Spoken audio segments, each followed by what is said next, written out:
Okay, Freya, you've been in digital marketing for over 15 years, PhD in psychology, founder of Digital Ad Doctor Ad Agency, and I saw your recent talk on psychology in marketing. So I wanted to bring you on the show to talk more about that and just really dig into it because psychology in advertising can be evergreen with no matter what changes, what new platform is there, video ads, text ads, whatever else is new, the psychology really will always be the same, and it's important for marketers to apply that.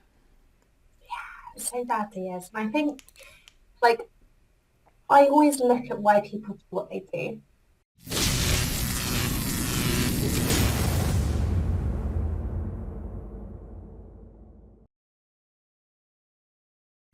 And, like, if we look at people and how we evolve, we all do things, either it's due to influence or it's due to curiosity.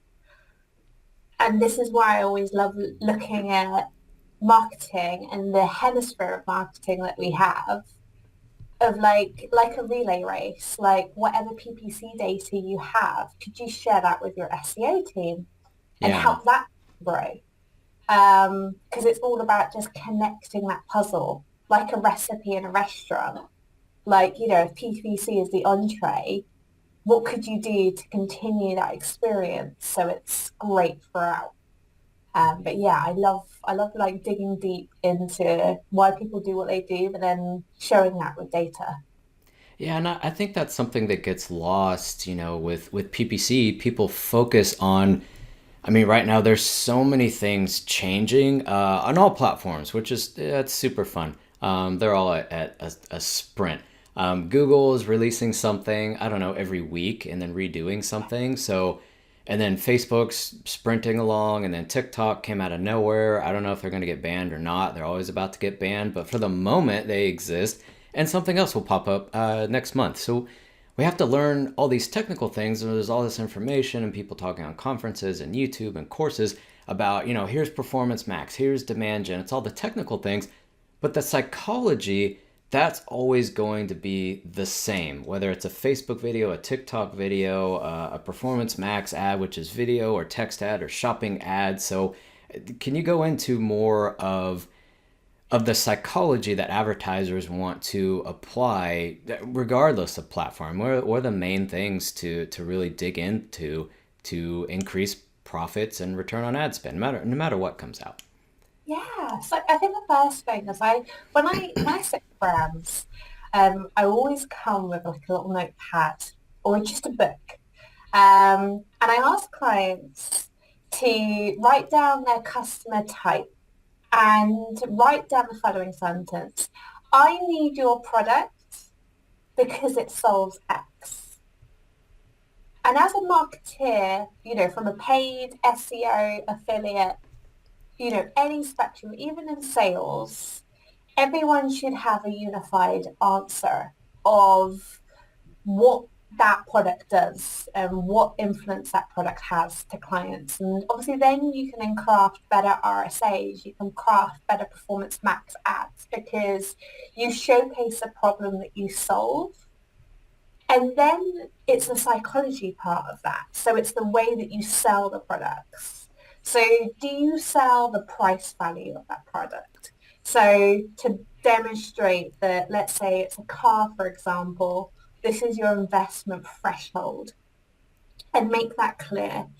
Um, but you need to have that kind of that sticking point to start almost like your mind map of how that buying journey goes through. Now, price might be one of those points, but to get that information, you have to sit with sales, you have to sit with your customer service and find out the objections that clients have or what stops them from buying. And then if you collect all of those, you can then start building these ads to then test, is it price that influences conversion? Is it the color that influences conversion? Like, what is that unique factor that separates you from your competitors and your other listings that you might have? But that's why I always start with people is like, what is your product and what does your product solve?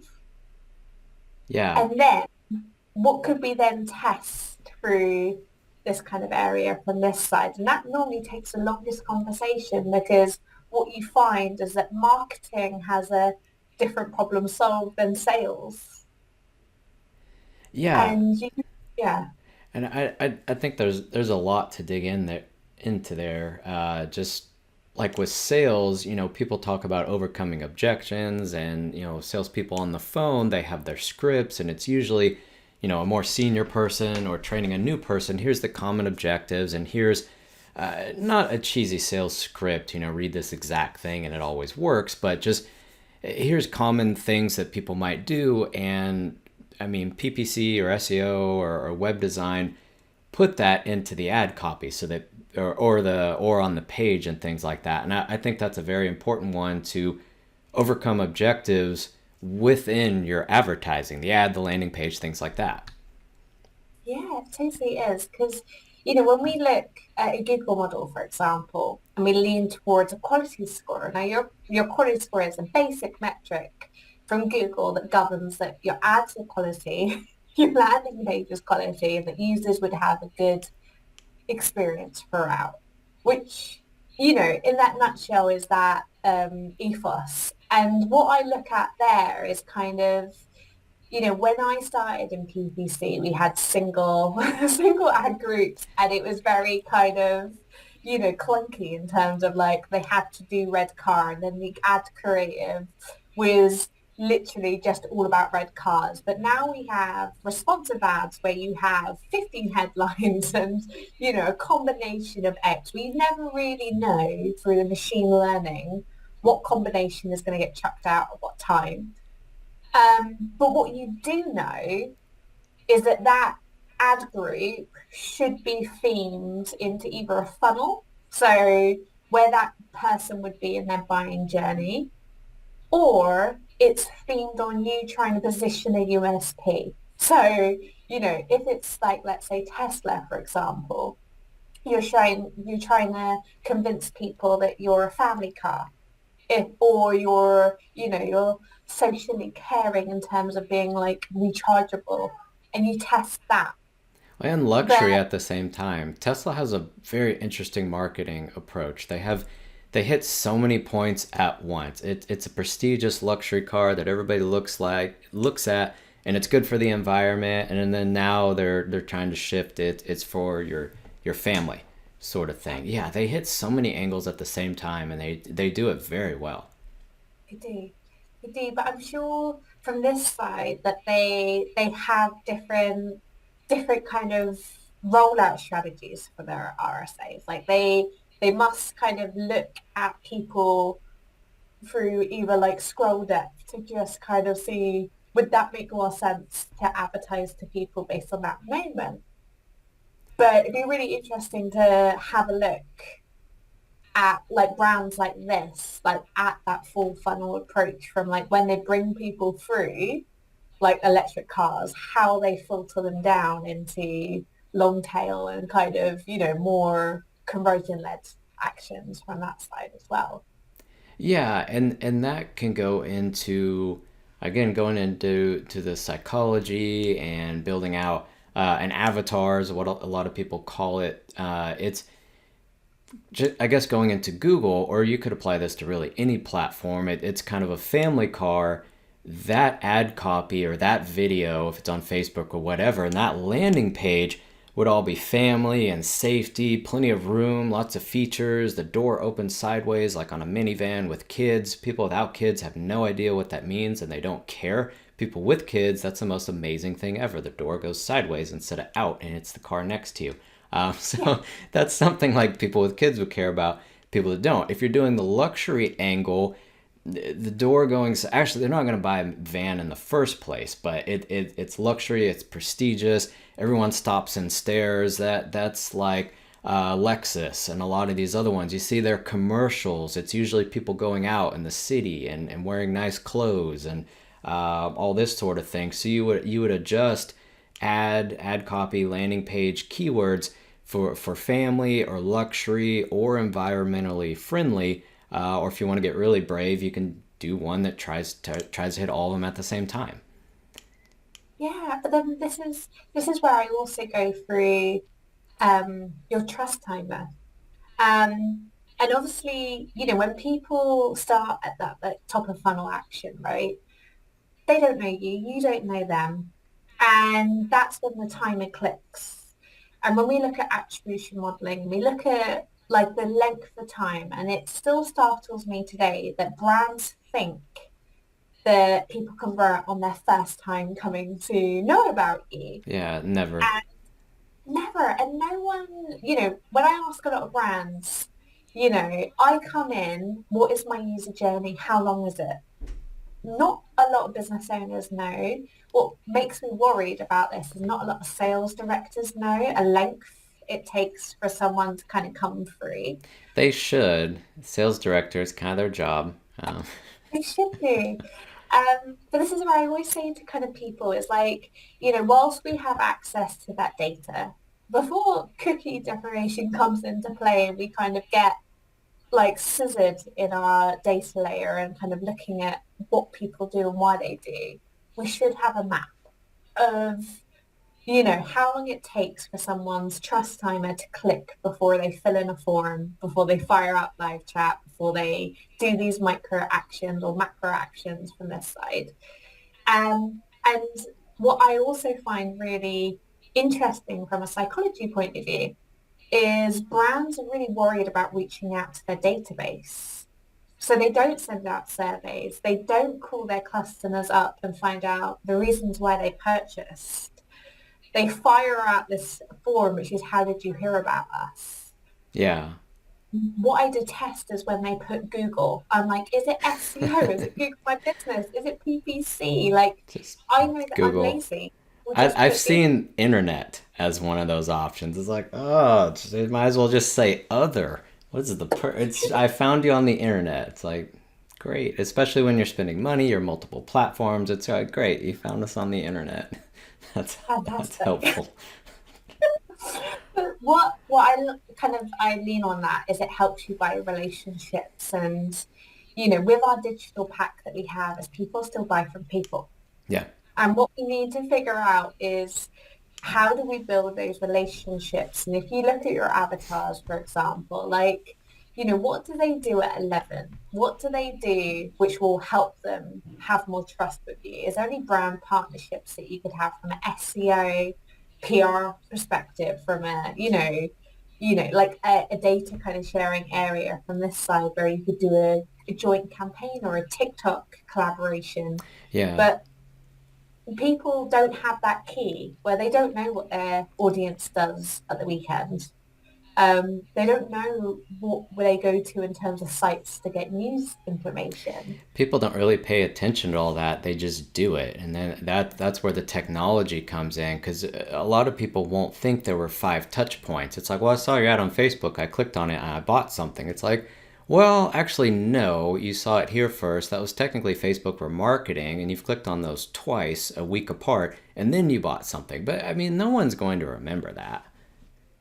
No, and the thing is as well, is what would be really lovely is to, let's say you bought something, and if you mentioned in that area, and this is why I love going through review mining, because you get to pull this through. Yeah. But let's just say they kind of say like, oh, I bought this and it was really easy because you had Apple Pay, right? You can then go to your kind of creative team and say, can we run a remarketing ad that has an Apple Pay logo to say that we have multiple ways that you can pay, Yeah. and test us showcasing Apple Pay? We might have lost iOS data from a Facebook point of view, but we haven't lost the ability to showcase the ways that you can pay. But maybe that Apple Pay has a better ROAS Yeah. because people buy through their phone. But without looking at reviews and without speaking to your people that are behind your ROAS, you'll never know that maybe it was just because on mobile you had a two-step checkout and on desktop you have a five. Yeah. Little things like that. And the I just went blank on the net. I think like Hotjar and some of the other they do. It's the heat mapping, and you can watch. It'll start recording, looking at what people do on the site, and those. can be critical. You could see if it's a 5-step checkout process, for example, or you ask for way too much information, like the phone number, when you're not going to do anything with the phone number. People think that's invasive. Are you going to text me? Are you going to call me? I just want to buy one thing. Do not call me. I don't want text for sales.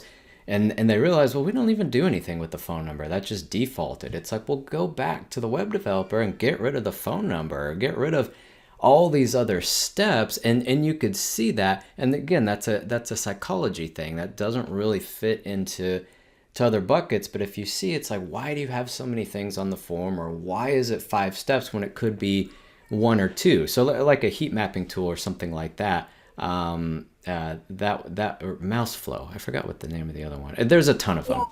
them. Those are very So helpful for that. there's Crazy Egg and there's Hotjar that does it from this side. But this is also where, so I've been doing PPC for like 15 years. And I've learned a lot from my failures from this kind of stuff. And one of my biggest failures was building together a Google AdWords campaign, I think in 2012, and letting it go.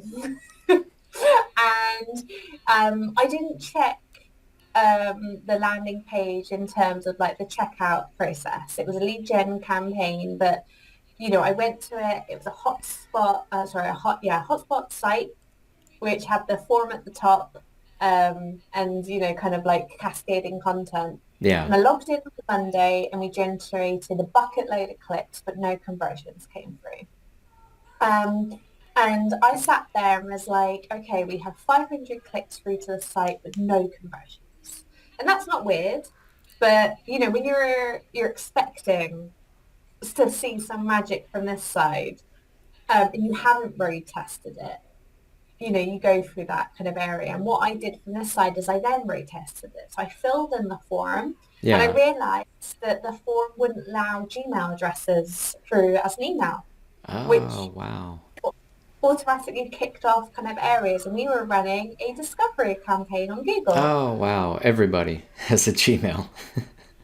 which everyone has a Gmail. So I was like, first tick, like that's not gonna generate leads. The other part of this that I realized is that the button that, to go to the next page needed a terms and conditions to be selected before that button was clicked, Oh, which was a blocker. And that was another reason. So I always kind of say to anyone from this side, road test your landing page. If you look at quality score and look at one of your metrics, it is landing page. It doesn't just mean the page that you drive people through, it's the whole entire experience through data-driven attribution. yeah. And if you can't get through that experience, you can set areas. So from a Facebook side, I always set up like CAPI. So you can see how many people add to basket, checkouts. Yeah. If you notice that there's a weird sequence where balls are dropped, through checkouts, for example, you know that it's a dev issue, not a you issue, but you also know from a remarketing point of view, like, you could maybe use that to kind of say, would you like to remarket over the phone, or like, A/B test different options to get that ROAS through. Well, But and adding another layer to remarketing, a lot of people are doing that. It's more advanced remarketing, but you do time on site or number of pages viewed. Or GA4 has the scroll link thing built in now, so you don't have to program it. But they messed up time on site. There's some workaround with Tag Manager. You can still do at least 30 seconds or 2 minutes or whatever you want to do. That's the one I know of at least. But you can still kind of do that time on site. We'll do that, maybe a minute or something, which is an eternity after you click on an ad. 1 minute's fine. Or multiple pages, e-commerce, multiple products, a particular product page. I think add to cart gets kind of overused, but still could do an option. Maybe they wanted to check shipping or check a total, or just kind of save for later by adding to cart, or literally save for later. If you have a wish list or an item, like a lot of them do, making that a remarketing audience rather than the default 30-day website visitors. It's like, if it's a 1 second bounce, don't remarket them. So yeah, adding more layers on top and just kind of getting behind like it's what did they do on the site? Is this high interest? Is this low interest? You know, adding micro conversions or at least time on site, watched the video, which I think GA4 also has that built in if they clicked watch and watched the thing. So many other things. It's like what was the person's intent and were they actually interested and put that into remarketing. And the thing that I also ask as well is, when we were kind of chatting earlier about, kind of business owners, one of the gripes that they come to me with is that they just get people that are brand aware coming back and buying their products, which, affects their ROAS and their mirror and these metrics from this side. But then I ask the question from this side, you know, I find this as well as a consumer that as soon as I buy a product from a brand, I don't get any TLC or further love. It's kind of like a done action and I kind of then get left from this side. And, I then ask clients from this side, like, what could they do to increase returning customers so they could do a repeat purchase? Hmm. Can you ask them for social proof? Can you ask them for like reviews or testimonials or get them to almost be like a Ponzi screen and refer it to their friends where they could get a kickback or a cashback, kind of concept from this side. But what can you do to keep that engine burning that you don't just completely forget about the people that have done that action that was your campaign objective? Yeah, and a lot of people, you have to have a bigger budget and a large list, but you can upload your list onto most platforms. You know, previous customers and Google. You used to be able to do a similar one. They keep changing their mind. Maybe it'll come back. Maybe they'll dump it into something else. But kind of keep an eye on that. Facebook, you can still do a lookalike of an uploaded audience or target that same audience. All your customers that have purchased or purchased in the last year and use that exact list, upload the emails, whatever platform, and maybe they brought last year. You can do that around the holidays, and someone that bought from you in the past, you can still run an ad to them. Here's a special. Here's a holiday thing. Here's a seasonal item, a new product. If you don't, well, most people do that with email marketing, but you could do it with the ads too. So you can still advertise to past buyers, like you said, not just they already bought, block them, which is most people do. Well, if you know remarketing well, block people that have already purchased. It's like you can target people that have already purchased. Do it the other way around. Yeah, and this is also where I kind of sit with a lot of brands. This custom audience part, if you look at the film with Wolf of Wall Street, where the guy goes, it's Wagamo, it's Wagagi, and it's kind of Woopa. That is the lookalike because you don't, like you put in this information and the governing publisher will say that they found people that are like those personas and areas. And I always ask brands, so you do, let's say, purchases, everyone that purchased in the last 180 days, and you give that information just over, but you have no control over personas, demographics, anything like that. So I now ask brands, have that level of control. Could you upload all of your females who are 30 to 40, at least have some sticking point of what that connection point could be? So you upload that database so you know that it will just find females that maybe have gone to the same university or they all like Sweaty Betty or they have some kind of interest that could be connected, but at least you govern the steering of that wheel. You don't just Yeah. upload all genders, all ages, and just chuck it in and hope for the best. Because as an agency, how could you ever go to your clients and say that that lookalike audience has worked because you don't know why? Yeah, and that lookalike, that's making it a lot harder on the AI and all the automation because Google Ads, they launched Performance Max. Well, it's been a while ago now, and then Facebook's copying them with their Advantage Plus audience, which is kind of the same thing. You give it some signals and it just goes on its own, and TikTok will probably copy, and everyone will just copy it. It'll slowly start to roll out, but like you said, if you just put everybody that bought your product, that especially if you're clothing and you sell more, who bought what when, or all different home goods. If you have a lot of different household goods, who bought what and what makes the most sense, and retarget them. If you have a lot of different products, then there's more than one demographic that would purchase from you. If you don't, it doesn't really matter. You sell men's shoes, well, it's men that bought that. Even, I mean, maybe age, different styles, but uploading that will give it a better signal, whether you're going to do it in Facebook or you're going to upload it into Performance Max. I think a lot of people do that with Performance Max. It's like, here's all my customers from the last 10 years, match it. It's like, well, Yeah. Performance Max can't do that, and it's a starting point. So if you start with men and women of all ages that bought all different things, and different, a $10 ticket and a $5,000 ticket, and it's trying who is a lookalike of that. It's like, well, nobody. They're all different people. Yeah. Yeah. And this is where I kind of sit there and I go through, when we look at how when we were primitive and how we hunt, right? When we look at the cavemen, for example, everything looks the same and it will be a movement that guns for. And that's the same when you look at a custom audience. There will be a niggle that Facebook would test and kind of go, okay, let's shift this work here, or Google would test and kind of go this part of it. But you should know the landscape of where you're playing at. At least have that control from this side. And this is where when I look at Performance Max and I look at these kind of components from this side, control the signal, definitely. But also then control the messaging that you're putting out there in terms of, is it emotive messaging? Is it sales focused messaging?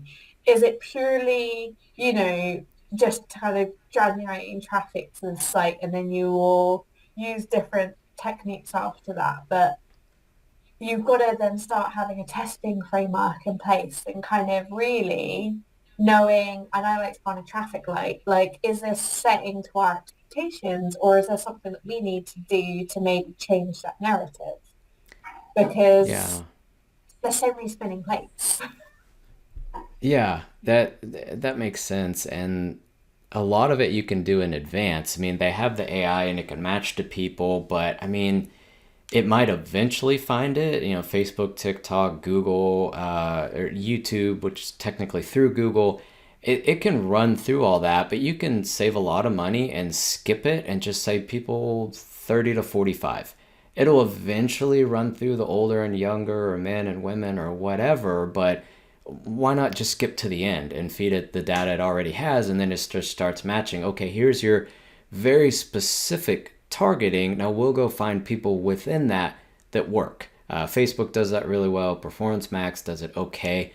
It's 50 to 50. YouTube can match pretty well, with custom audiences, or display network, which is pretty much the same targeting as YouTube, doing custom audiences and advanced remarketing, or placements, or in market. Tons of really good stuff that are YouTube and display. I think people forget about, which Performance Max also uses. But I mean, just point is, skipping ahead, you have the psychology, and you can feed it kind of the finish line, so then it could just optimize it from there.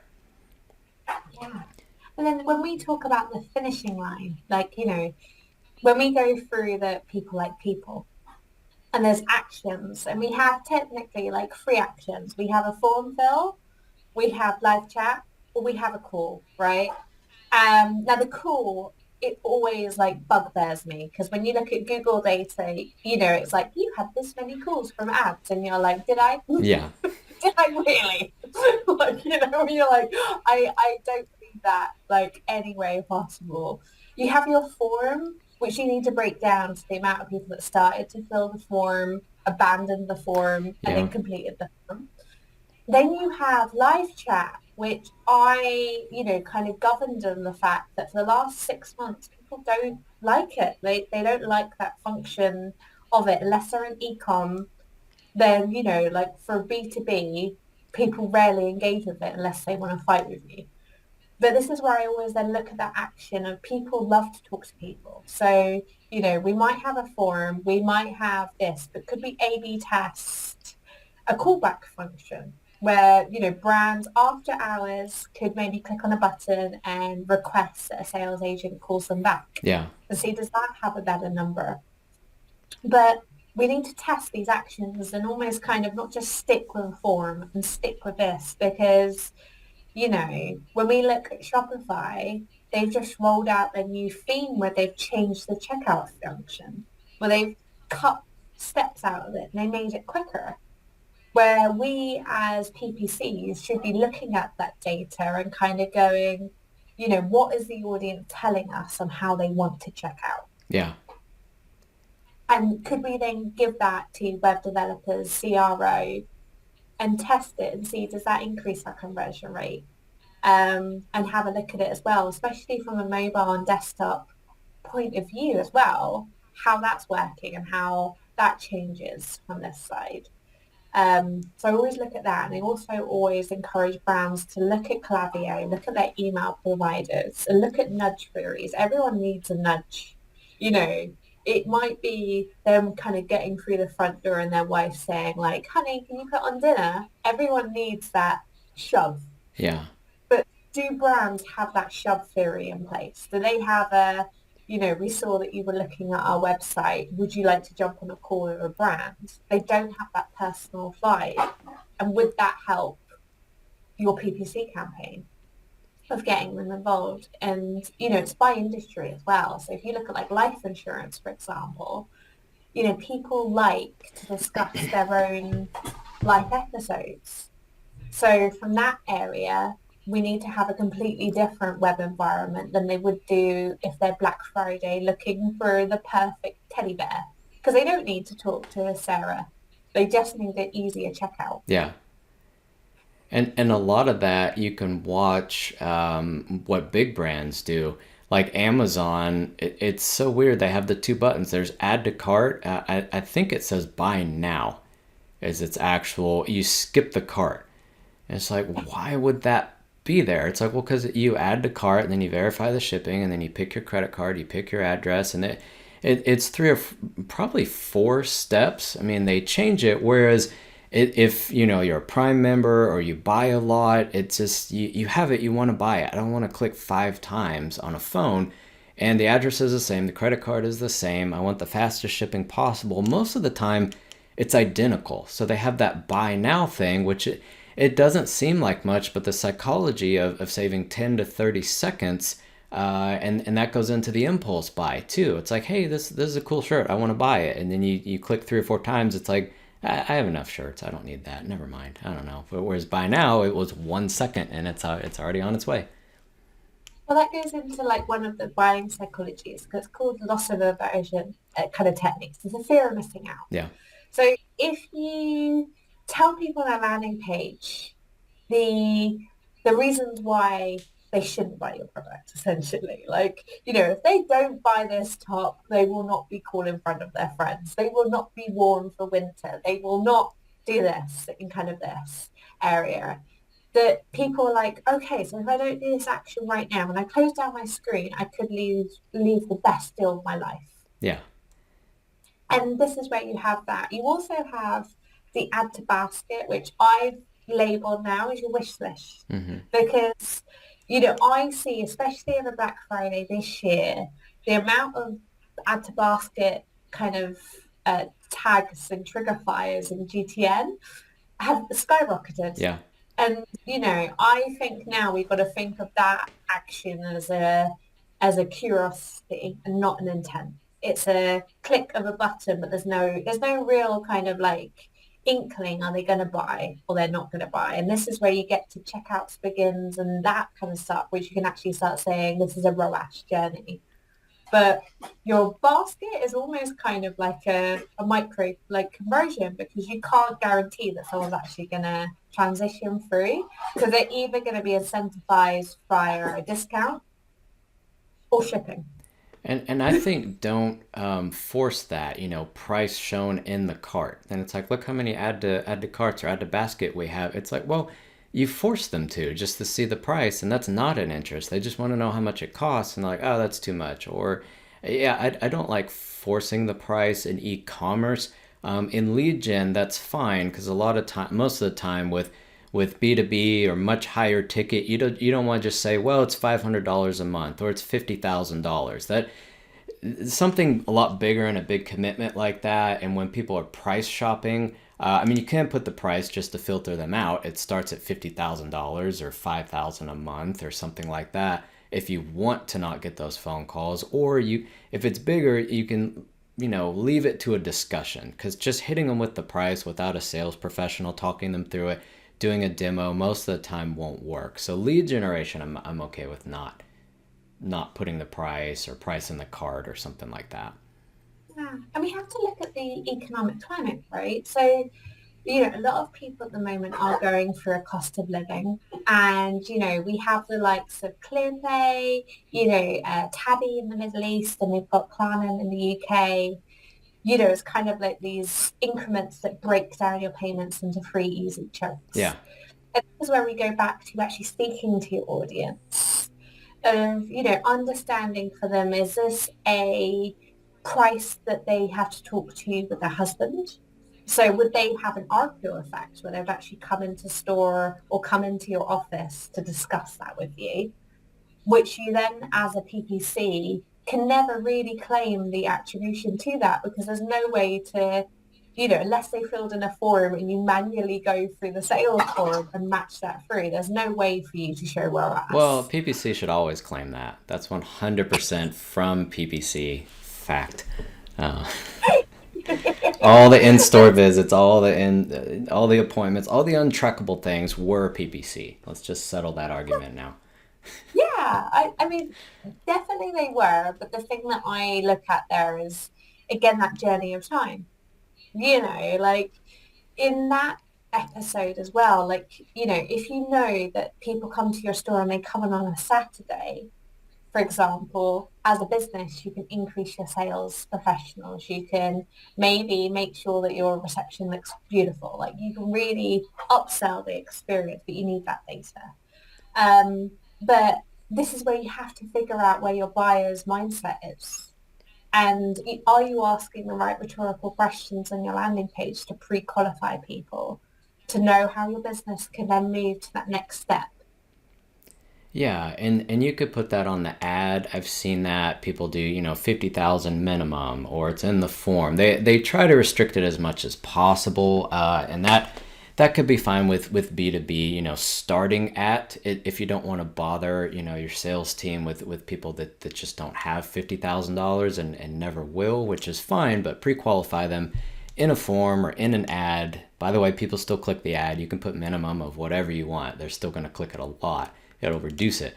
But I mean, things like that are fine to pre-qualify.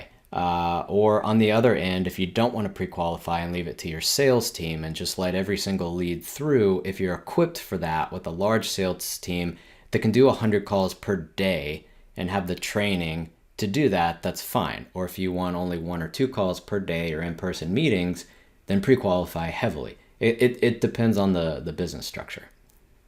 Yeah, but you're only going to get through that through feedback from your business. And this is where I always say that a person from PPC, a person from SEO should be in these meetings, and they should understand what's happening with operations side of businesses to know maybe keywords that they can add in from like a branded product side, or a signal that they could add through. Maybe people, use a calculator, which they could use that as a kind of catalyst to build their campaigns. But these chats that happen business side should be communicated across to your agency or your marketing components, because it gives you that instinct that you can then further make your life better. Because so far you would just keep on filling that funnel with leads that would preoccupy your sales team where they couldn't then hit revenue targets. And that's only going to kind of like ruin your relationship with the brand, because you're not going to hit to their objectives and their goals as a business, Yeah, which I always the disconnect. Yeah, and we talked about that. I had a different video. Michelle Morgan from Paid Media Pros. I would point to the video, but I'm not going to do that. I'm too lazy. Maybe I'll put a link in this. Yeah, right there in the video. I mean, I don't know how to do that. Just look it up, or just go to their channel. Um, talking about if that meeting internally, if you're going to heavily pre-qualify leads and have a three-step form, or it has 25 boxes and check marks and things to fill out, that's fine if your sales team is tired of terrible calls, but your CPA will go up. And that's an internal meeting. Hey, we were getting $20 leads all day. Now they're $300. It's like, well, but you get barely any calls now. You get barely any calls, but the calls are very good. And I mean, Yeah. they're going to buy, they're meeting with multiple people. Or if you sell a very high level product and you don't have the sales team that does 200 calls a day with a headset, they meet with people in person, very prestigious luxury product or whatever it is, yes, do a very long form. You're not really set up for that. Whereas if you're, insurance quotes or something where else where your salespeople, they have a headset and it's 200 calls a day, get $5 leads off Facebook all day and filter through 80% junk and then figure out your closing rates and all that. But these are all internal discussions. And I think that's a huge disconnect where you're trying to get cheap leads, but they don't want cheap leads. They want good leads. Then they're going to be more expensive leads. You have to connect all that from marketing and SEO and web design all the way to the people that run the company and the sales director. Everyone needs to be on the same page with that. I always say with this side, so I sit heavily with business directors from this side, and I say to them, let's gamify this. And they lean in and say, like, what do you mean gamify? And I say, okay, your sales professionals, let's put together a leaderboard of who sells the most. And they're already interested. So they're like, right, okay, this is going to really tickle our sales guys, like, mojo from this point of view. And I say to them, okay, whoever sells the most, I will put them into a personal branding photo shoot where we'll get shots of who they are and we will market that to anyone that's filled in a form. So they will see Chris, face shots, all of this kind of stuff. We look at real estate, people when they drive past houses will see a billboard with your face, who you are, and the realtor and how they can contact you. Same with digital. So if we have the same assets, they know that when Brian calls them, they've already seen a banner about Brian. They have that trust timer ticking. So when Brian does the follow-up, guess what? They already feel more comfortable with him. And then that means that the sale is a little bit easier to transition through, but we have that connection with the brand. So as a PPCer, we can run a Brian ad, an Adam ad, and a Sam ad in states, in different timings, to different demographics and go, Brian has the best ROAS. Like, why is that? Is that because he spends more time on calls? That's a USP. Is that because he does X, Y, and Z? USP. And you can use that as phenomenal PPC advice to then say, Brian needs his own page in your SEO sitemap. Yeah. Like, he needs his own reviews. We need to build him up as a persona.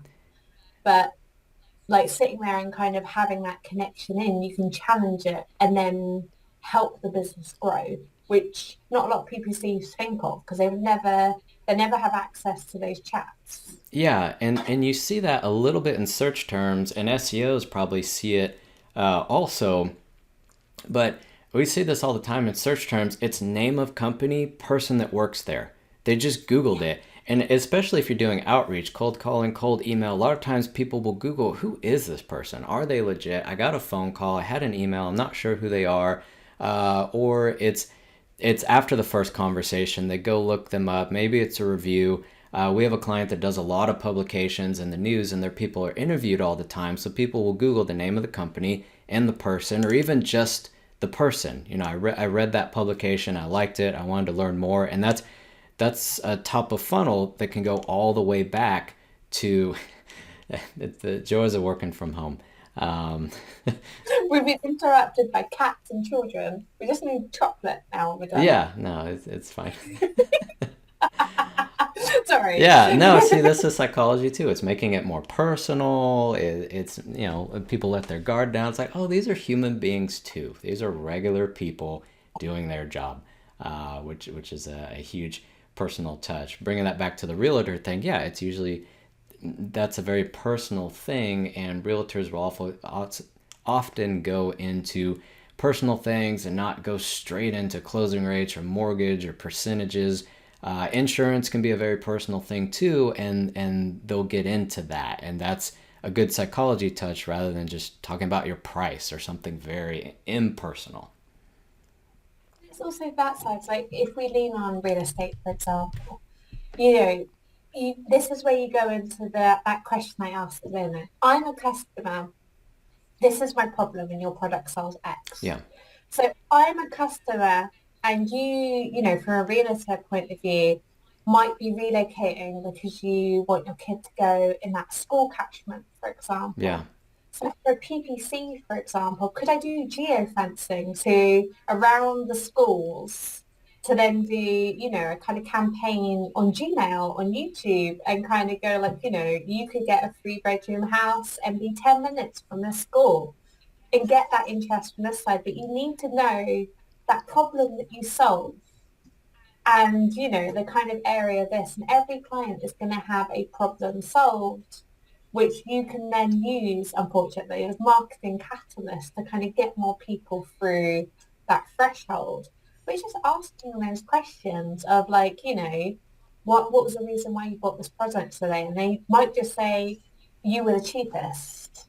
And you can then go, okay, maybe I could do an advertising campaign to say, if you bring us any quote, we'll beat it, which means that yeah. you get market intelligence of everyone else's quotes to then find out, are you below the industry norm? Or, do you need to increase your prices just by a smidge? Yeah, yeah, and that's huge. Solving different problems, it'd be emotional, personal, financial, or multiple ones at the same time. Which again, real estate can be that, and addressing all those. And I think a good ad, a good landing page, and a good salesperson or e-commerce design, whichever it is, can address all those, and it should. And get the feedback to come back and say, okay, was it price? Was it a kind of an emotional thing or a comfort thing? What caused them to buy? So get all that psychology stuff and the feedback and put it back into the ads. So just one other quick thing. I know we're getting kind of late. I wanted to go back to just to wrap it up.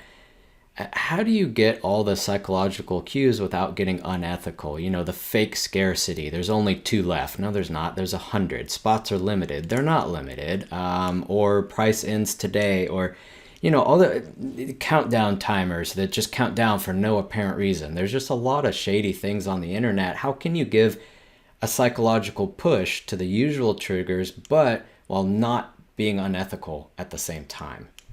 Yeah. So the points that you raise there are all about essentially kind of a mindset trigger. So you have like a fight or flight experience, and most of those are your kind of like flight, like I have to do this now or I'm going to miss out. Yeah, And having those tactics in your sight is essentially the nicest way that I kind of go from this is like a business angle that you may be not bringing in the right people, which is why you have these triggers in place because you're just trying to funnel people through to actions with no rationale of why. yeah, um, which, makes sense. It does make sense because some businesses are in the businesses and some businesses work on the business. yeah, It's a mindset thing. I would say the part that you asked here, which is like, how do you make their physical actions okay, or how do you test? I break this down into a SWOT. So if you put together, you're doing this test to see what the strengths are in that data, to see if there's any weaknesses in your process, to see if there's any opportunities. So one of those opportunities might be, as a brand, you generate loads of unqualified leads. So is there any businesses that you could partner with where you could sell those unqualified leads to and make a profit? Because those leads will be qualified to someone. yeah, maybe that could be a caveat. A threat would be is that you have so many competitors and you have that. But look through the tests that you're going to do and go through a SWOT to go, what would be the kind of areas like this? And what I would say from a testing remit is test parts of your site in terms of the responsiveness, the color psychology, the emotive language that you use in terms of that. So in the Tesla example that you mentioned earlier, have different personas, one for the family, one for luxury, where you talk about the sound of the car. Oh, look at Joan. Stop it. You kind of test that. You have a framework in place where you say, we're going to test this for 20 days and then see what the results are. But you set expectations and you set assumptions on what you want to see. And you don't use any gimmicks. You have the data to show you Yeah. what's going to happen and what are you governing that decision on? Is it conversion rate? Is it ROAS? And if you're looking at ROAS, how are you looking at ROAS? This question mind blows a lot of people because you either have the revenue divided by ad cost, or what a lot of brands have at the moment is revenue divided by ad cost, operation cost, agency cost. These therefore where you're never going to increase your ROAS Yeah. unless you kill your departments, move a smaller office, and kind of look at this because your ROAS is never going to be Yeah, healthy. definitely. I could probably talk about this for hours, like hours on end, because every problem businesses have has a solution, but it does take time. And it does take data to show you how you can shift and test and see what works and kind of goes through. But yeah, I've seen that many of times where if you're on flights and they say, we have two flights left, like two seats left on your plane, Yeah. you're like, do you really? Hopefully they're not lying about that. I mean, there's ways to do urgency and scarcity, and it's usually just staying vague. Don't miss out. This could change everything. Don't miss the opportunity. You didn't really say anything. You're push. You don't say two spots left. You say spots are limited because they literally are. They can't sell 10 million of something or a webinar. Eventually it does peak out. Anyway, I'll close it out so you can go hang out with your kid. So yeah, great tips on all the psychology and how we can apply it to advertising and marketing in general and make sure the whole company's on the same page. This was really good information. How can people reach out to you if they want to talk more psychology or hire you or just reach out to you in general?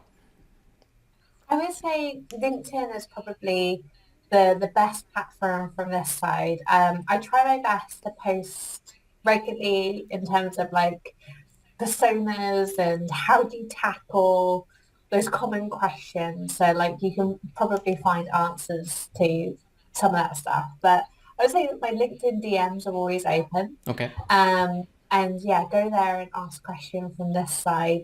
But yeah, I just want to say thank you for the interview. This is my second one. So hopefully it was okay. No, it was great. Thank you so much. I appreciate all the insight, and I love the evergreen tactics because things change so much, but the psychology is always going to be the same, and it's really good tips for that. And just thank you so much for your time and your insight. Thank you, my lovely. It was really nice to meet You you. too. Like, it's really nice to meet you. All right, thanks. Have a good one. You too. Boom.